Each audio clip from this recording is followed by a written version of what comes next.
হিমালয়ের অপূর্ব প্রাকৃতিক সৌন্দর্যের মাঝে অবস্থিত সারাহানের প্রধান আকর্ষণ ভীমাকালী মন্দির।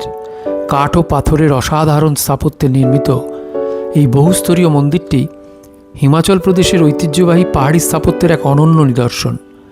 দেবী ভীমাকালী এখানে অত্যন্ত শ্রদ্ধার সঙ্গে পূজিত হন এবং তিনি বুসাহার রাজপরিবারের আরাধ্য দেবী ছিলেন।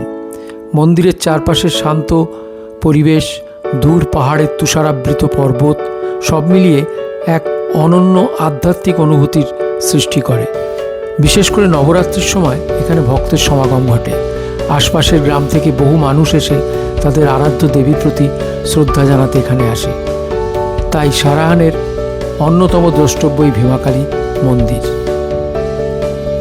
ভিডিওটি ভালো লাগলে অবশ্যই লাইক, শেয়ার ও কমেন্ট করবেন। ধন্যবাদ।